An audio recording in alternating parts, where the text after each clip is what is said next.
promises regarding the issues of homelessness and cleanliness. Yet, a comment heard from many friends and relatives visiting San Francisco is, San Francisco is pretty dirty, and there are so many homeless people.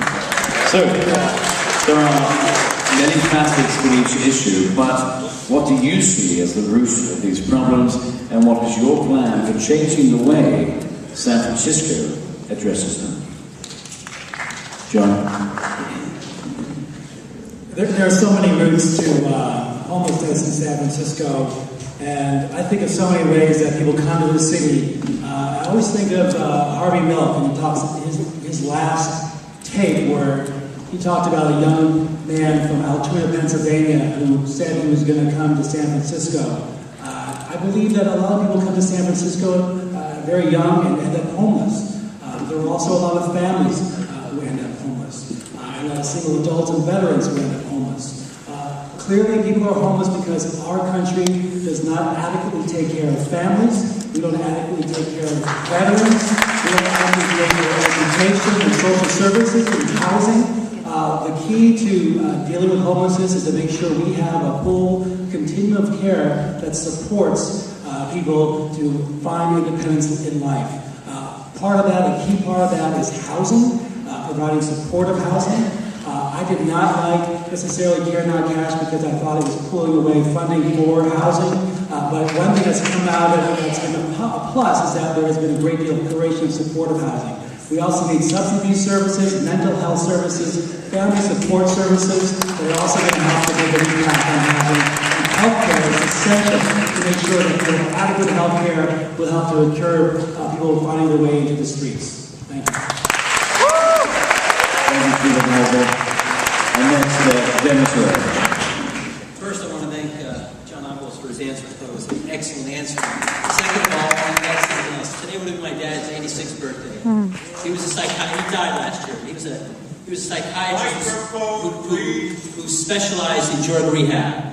And he always told me when we deinstitutionalized drug abusers and mental health folks that this was going to lead, 30 years ago, it was going to lead to a tremendous homeless problem unless we had community-based care to take care of these individuals who were out in the street. And he was 100% right, that we failed in our responsibility to provide community-based care to folks that we turned out in the street with no help, with no hope of giving them the services that they need. So it's incumbent on us as a city to step up, and I think there's a few things that we can do.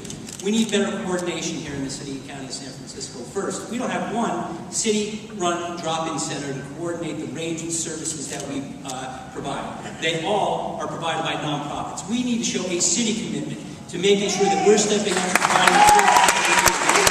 Second, we need to make sure that right now our homeless outreach workers are housed in the Department of Public Health. They should be housed in the office of the mayor, to make sure that we are providing the coordination amongst all city departments and let people know it is a priority to get the services that they need. And third, the community justice courts. I know that there are a lot of people that were against them a couple of years ago. Now, folks across the spectrum say that they work, and we need to make sure that we are providing the services that we need and the leverage with the courts that they utilize the CJC appropriately so people get the services that they need and or go into the justice system as required.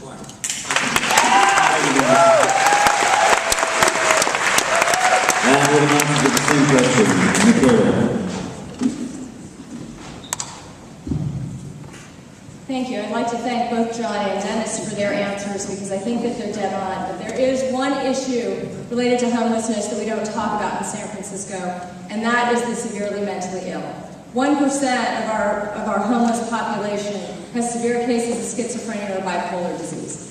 And so as we go along our average days, we forget that there are people out there who need real, honest-to-God mental health services. We had a woman a few years ago that you might remember. She was over the age of 18. She had 3 children. She threw each one of them systematically off one of the piers as they were screaming, "Mommy, I can't swim."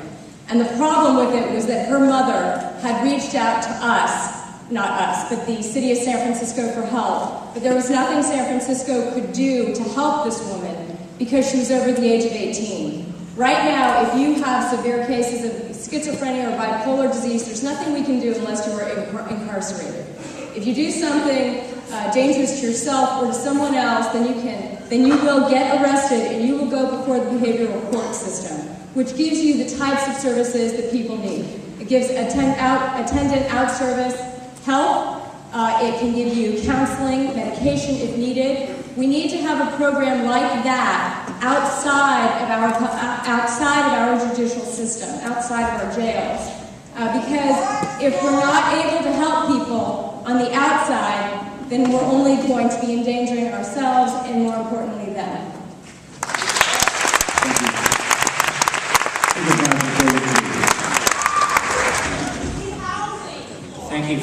Thank you for one of the biggest challenges that have faced mayor after mayor in recent decades. I think there are three parts to this solution. First and foremost, we absolutely need to make sure we have real affordable housing.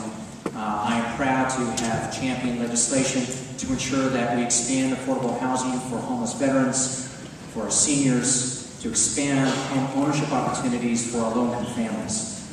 Secondly, though, obviously, as my colleague Joan Avalos has just said, we need to make sure that in the city of St. Francis that we are providing care and services to the most vulnerable within our community.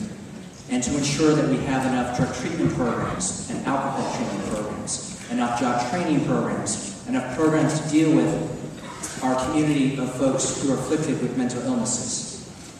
Thirdly, though, we have to make sure that our social service providers are working hand in hand with law enforcement.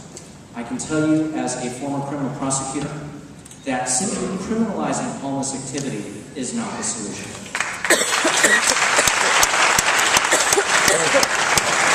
We have to ensure that our local police officers are working hand in hand with our shelters, with our social service providers, to make sure that they are bringing folks who need help to the places where people can help them.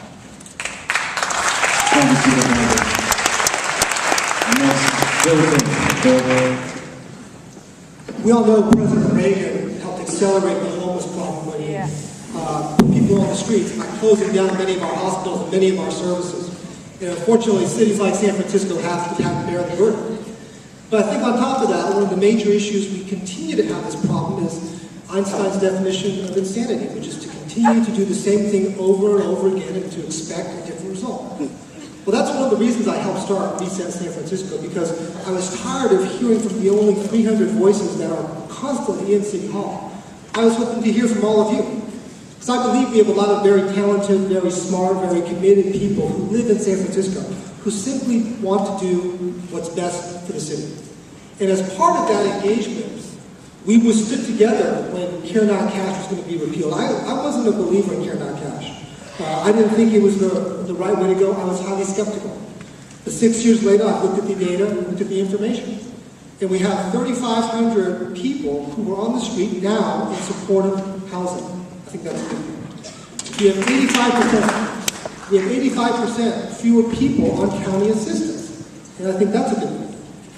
But lastly, it continues to need challenging. We need to continue to get your ideas, your innovation, your issues, so we can challenge the status quo and not constantly just accept the situation for what it is. Thank you. Our next question